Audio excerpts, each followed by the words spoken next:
अस्सलाम वालेकुम व्यूवर्स। आज की इस वीडियो में मैं आपके साथ कंप्लीट नॉलेज शेयर करूंगा रिगार्डिंग सीएम पंजाब आसान कारोबार फाइनेंस के रिलेटेड कि आपने किस तरीके से अपनी जो कंप्लेन है वो सबमिट करवानी है अगर आपका किसी एक वेरिफिकेशन पर भी क्रॉस आ चुका है। For example filer verification failed, NTN verification failed, vehicle token tax verification failed, CNIC verification failed, physical verification failed, या इसके अलावा अगर आपका क्रेडिट असेसमेंट पे भी क्रॉस आ चुका है तो आपने किस तरीके से तमाम चीज़ों को सॉल्व करना है, इंशाल्लाह मैं आपको ये कंप्लीट डिटेल में बताऊंगा। और उसके साथ साथ जो न्यू एप्लीकेंट है उन्होंने जो अपनी एप्लीकेशन फॉर्म फिलअप करनी है, इंशाल्लाह मैं कुछ टिप एंड ट्रिक्स भी लास्ट में आप सबके साथ शेयर करूंगा, ताकि जब अब आप अपनी एप्लीकेशन फॉर्म खुद से अगर फिलअप करें तो आप ये गलतियां ना करें। तो it's a humble request, video का कोई भी पार्ट आप सब स्किप ना कीजिएगा। मैं इंशाल्लाह आपको कंप्लीट डिटेल में बताऊंगा कि किस तरीके से आपने अपनी कंप्लेन डिटेल्स को इंटर करके अपनी कंप्लेन को रजिस्टर्ड करना है, और उसके अलावा आपने अपनी एप्लीकेशन फॉर्म को किस तरीके से एडिट करना है, जो कि आपको सिर्फ एक ही मर्तबा चांस दिया जाएगा। तो आपने ये चांस को मिस नहीं करना और ना ही अपनी वीडियो का कोई भी पार्ट स्किप करना है। जैसे कि व्यूवर्स आप सब देख सकते हैं कि मैंने इनका एक एप्लीकेशन फॉर्म एक अपने व्यूवर्स का सक्सेसफुली सबमिट किया था, जिनका फाइलर वेरिफिकेशन पे भी टिक आ चुका था, एनटीएन वेरिफिकेशन पे भी, व्हीकल टोकन टैक्स वेरिफिकेशन पे भी, CNIC verification, SIM verification, credit assessment और फिजिकली वेरिफिकेशन भी इनकी हो चुकी है। जब जब तक आपकी तमाम टिक नहीं होंगे, जब तक आपको कॉल वगैरह या आपको लोन प्रोवाइड नहीं किया जाएगा हुकूमत पंजाब की जानिब से। जैसे कि अभी आप हमारी स्क्रीन पर देख सकते हैं कि मैंने एक अकाउंट ये ओपन किया हुआ है, जिसका व्हीकल फाइलर वेरिफिकेशन पे क्रॉस आया हुआ है, और नंबर सेकंड जो है अकाउंट है उनका फाइलर वेरिफिकेशन पे टिक आया है, बट इनका आगे फर्दर प्रोसेस अभी नहीं हुआ। ठीक है, ये मैं आप सबके सामने हर एक चीज़ लाइव करके दिखा रहा हूँ। मैंने दो अकाउंट्स आप सबके सामने ओपन किए हुए हैं।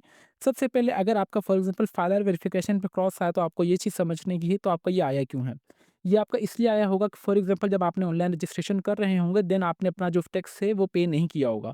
ऑनलाइन वेरिफिकेशन के बाद जैसे आप इनका जो पीएसआईडी की 5,000 फीस है, 10,000 फीस पे करते हो, तो इनका जो सिस्टम है फाइनेंस स्कीम वाला वो इतना अपडेटेड है कि आप जैसे चालान की फीस पे करोगे 1 मिनट के बाद आपके पास ये तमाम वेरिफिकेशन आना स्टार्ट हो जाएँगी।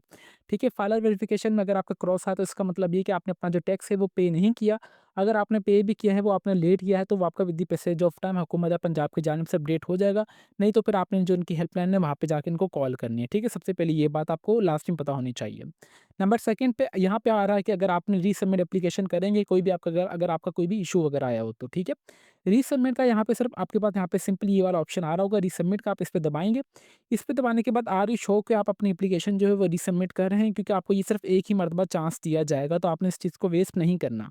फॉर एग्ज़ाम्पल आपकी एप्लीकेशन फॉर्म बिल्कुल सही है, आप समझते हैं कि आपका फाइलर वेरिफिकेशन पे गलत तरीके से क्रॉस आया हुआ है, या किसी और प्रोग्राम में फॉर एग्ज़ाम्पल इसमें से किसी भी एक प्रोग्राम में अगर आपका क्रॉस आया हुआ है, तो आपने सिंपली अभी जो अपनी कंप्लेन करनी है वो यहाँ पे आएँगे, कंप्लेन वाला ऑप्शन हमारे पास अभी आ चुका है फाइनेंस स्कीम में। आप सिंपली कंप्लेन पे आएँगे।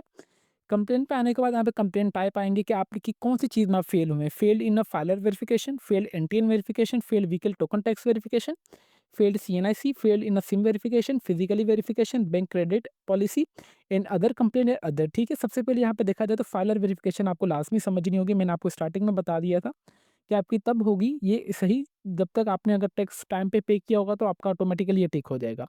एनटीएन वेरिफिकेशन ये है कि आपका जो बिज़नेस है वो एफपीआई से रजिस्टर्ड हो और आप एक्टिव टैक्स फाइलर हो, तो आपका ये एनटीएन वेरिफिकेशन वो ऑटोमेटिकली आएगा। फॉर एग्जांपल आपका फाइलर वेरिफिकेशन हो गया तो आपका एनटीएन वेरिफिकेशन ऑटोमेटिकली हो जाएगा। ये दोनों एक-दूसरे के डायरेक्टली प्रोपोर्शनल है, ठीक है? फिर हमारे पास आ रहा है कि field failed in a vehicle tax verification. इसका मतलब ये है कि अगर आपकी कोई गाड़ी आपने चालान वगैरह लिए, उसका पे नहीं किया, तो आपने जो है हुकूमत पंजाब के पास अगर आपका रिकॉर्ड होगा तो वो आपका, अगर आपने चालान वगैरह गाड़ी का पे किया होगा तो उस पे टिक आ जाएगा, अगर आपने चालान पे नहीं किया हो तो आपका इस पे क्रॉस आ जाएगा, ठीक है? फर्स्ट सिनेरियो ये है। सेकंड सिनेरियो ये कि अगर आपने बैंक से लोन लिया हुआ है, किस्तों पे अगर आपने गाड़ी ली हुई है तो उस बेस पे भी आपके पास यहाँ पे क्रॉस आ जाएगा, ठीक है? तो ये किस्तों पर गाड़ी वाला इतना बड़ा इश्यू नहीं है, इस पे क्रॉस नहीं आएगा।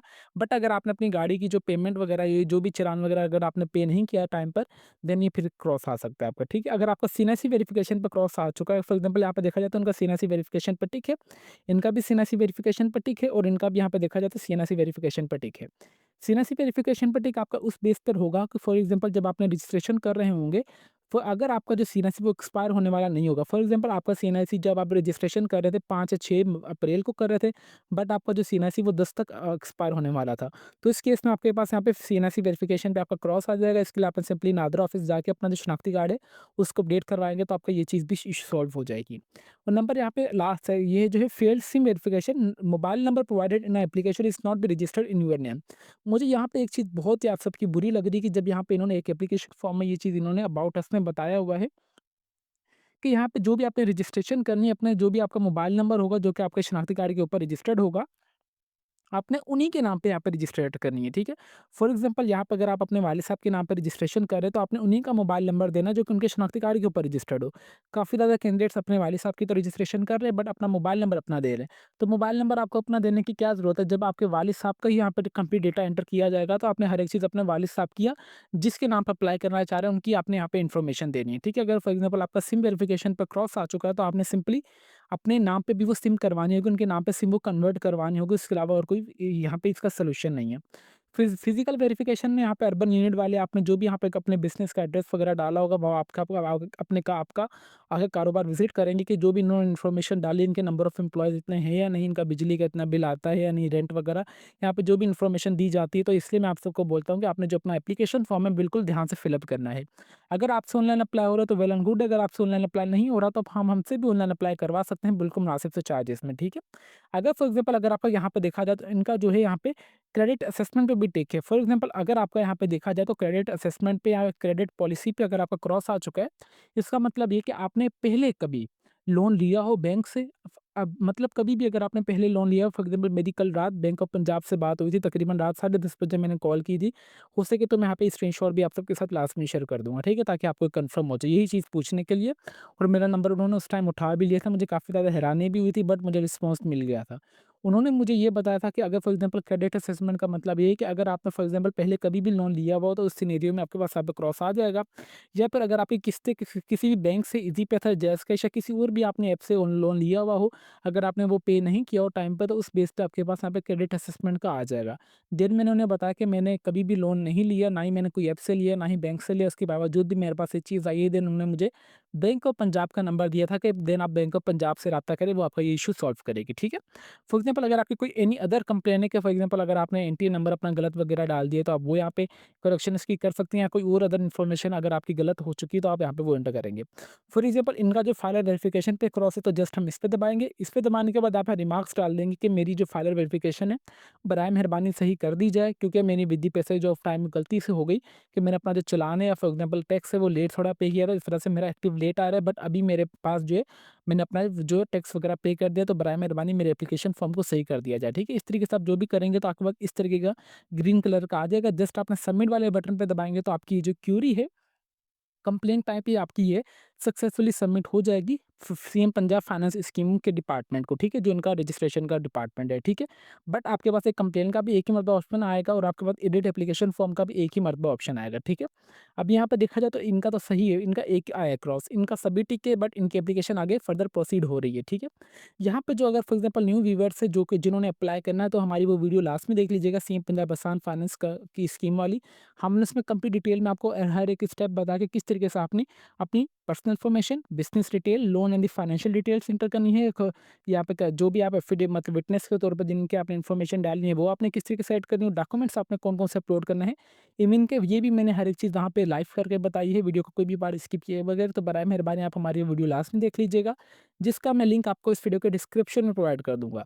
यहाँ पे ऑनलाइन अप्लाई के प्रोसेस से पहले आपको कुछ इंपॉर्टेंट चीज़ें लास्ट में पता होनी चाहिए, जो कि आपकी एनुअल सेल बिज़नेस की होनी चाहिए, वो कम से कम 15 लाख तक होनी चाहिए। और जो मीडियम जो आपका बिज़नेस है किसी का, उनका जो है कम से कम 15 लाख से लेके 80 मिलियन तक, 800 मिलियन तक उनकी सेल होनी चाहिए। इसके लिए जो आपकी एज होनी चाहिए फाइनेंस स्कीम के लिए, आपकी 25 से लेके 55 साल के दरमियान, आप एक्टिव एफडीआर टैक्स फाइलर होने चाहिए, पंजाब के रिहायशी होने चाहिए, और आपका वैलिड सीएनआईसी और एनटीए नंबर लाज़मी होना चाहिए। यहाँ पे जो फाइनेंस स्कीम में आपको लोन दिया जा रहा है, वो आपको 2 किस्तों पर दिया जा रहा है, मतलब 2 सिनेरियोज़ में। एक आपको 1 एम से लेके 5 एम, मतलब एक 10 लाख से लेके 50 लाख तक आपको लोन दिया जा रहा है, जो कि पर्सनल गारंटीड के तौर पर होगा, जो कि आपने 5 साल के अंदर इनको वापस करना होगा, जिसकी फीस है ₹5000। अगर आप फॉर एग्ज़ाम्पल आपने टायर 2 के लिए अप्लाई करना है, जिसकी फीस यहाँ पे जिसकी अमाउंट है 60 लाख से लेके 3 करोड़ तक आपको लोन दिया जाएगा। इसके लिए आपने सिक्योरिटी के तौर पे इनको कुछ अपनी इन्फॉर्मेशन यहाँ पे शेयर करवानी होगी, लाइक पर्सनल प्रॉपर्टी वगैरह इस टाइप की, ठीक है? और इसकी जो चालान की फीस है वो ₹10,000 आपने चालान की फीस इनको लाज़मी पे करनी है। तो ये कुछ इंपॉर्टेंट चीज़ें थी, मैंने जो सोचा कि आपको लास्ट में बता दी जाएँ। ऑनलाइन अगर आप अप्लाई करना चाह रहे हैं, जो कि न्यू एप्लीकेंट होंगे, तो उनको ये वाली चीज़ें लास्ट में अपने माइंड में रखनी है। आप एक्टिव टैक्स फाइलर होने चाहिए, आपके पास अपना मोबाइल नंबर लास्ट में एक्टिव होना चाहिए, जो कि आपके शनाख्ती कार्ड के ऊपर हो। मैं अगेन रिपीट करूँगा कि अगर आपसे ऑनलाइन अप्लाई हो रहा है तो वेल एंड गुड है, अगर आपसे ऑनलाइन अप्लाई नहीं हो रहा तो आप हमसे भी ऑनलाइन अप्लाई करवा सकते हैं, बिल्कुल मुनासिब से चार्जेस में, जो कि हमारा Facebook page, let's learn with Omli के नाम से आप हमें यहाँ पे मैसेज करके हमसे भी डिटेल वगैरह पूछ के हमसे आप ऑनलाइन अप्लाई करवा सकते हैं। देन मैं आपके साथ अपना व्हाट्सएप नंबर शेयर कर दूँगा और मेरा जो ऑनलाइन अप्लाई का तरीक़ेकार है वो काफ़ी ज़्यादा लोगों को पसंद आ रहा है, क्योंकि मैं अब जो भी डिटेल यहाँ पे अपडेट कर रहा होता हूँ उनको मैं आगे वाले को व्हाट्सएप पे चीज़ें शेयर करता रहता हूँ with the passage of time कि काइंडली आप ये चीज़ चेक करते रहें कि आपकी ये वाली इन्फॉर्मेशन यहाँ पे अपडेटेड होने जा रही है, ताकि आपको भी इस चीज़ की अवेयरनेस और आपको भी इस चीज़ की नॉलेज होती रहे। तो उम्मीद करते हैं कि आप सबको कंप्लीट अप्लाई का प्रोसेस समझ आ चुका होगा कि किस तरीके से आपने न्यू एप्लीकेंट जो है सीएम पंजाब फाइनेंस स्कीम में अप्लाई करना है। फॉर एग्जांपल जिन्होंने अप्लाई कर दिया है तो उन्होंने किस तरीके से अपने यहाँ पे इस कंप्लीट पिक लाने हैं। कंप्लेंट सबमिट करने का तरीका मैंने आपको बता दिया है, ईडीडी सबमिट एप्लीकेशन का भी मैंने बता दिया है। जब तक आपकी तमाम टिक नहीं होंगे, आपको हुकूमत पंजाब की जानिब से फाइनेंस स्कीम में जितने लाख तक का आपने लोन अप्लाई किया होगा उतने लाख तक का आपको नहीं दिया जाएगा। जिसमें जिसमें फाइनल वेरिफिकेशन पे भी टिक आना चाहिए, एनटीएन वेरिफिकेशन पे भी, व्हीकल टोकन टैक्स वेरिफिकेशन पे भी, CNIC verification, SIM verification, credit assessment और फिजिकली वेरिफिकेशन। ये तमाम स्टेप्स का मैंने आपको डिटेल में मकसद ही बता दी कि कौन से स्टेप का क्या मतलब है और इसका आपको लास्ट में टिक होना चाहिए, देन ही आपको लोन दिया जाएगा। अदरवाइज़ आपकी जो एप्लीकेशन फॉर्म है वो रिजेक्ट कर दी जाएगी और आपने जो भी चालान वगैरह की फ़ीस पे की होगी वो आपको रिटर्न नहीं होगी। तो अभी तक भी अगर आप हमारे चैनल पर नए हैं तो चैनल को लाज़मी सब्सक्राइब कर लीजिए और बेल आइकन को दबा दें, ताकि हमारी हर आने वाली इन्फॉर्मेटिव वीडियो का नोटिफिकेशन आप तक ईज़िली पहुँच सके। तो फिर मिलते हैं नेक्स्ट वीडियो में, तब तक के लिए अपनी दुआओं में हमें बहुत ज़्यादा याद रखें। अल्लाह हाफ़िज़।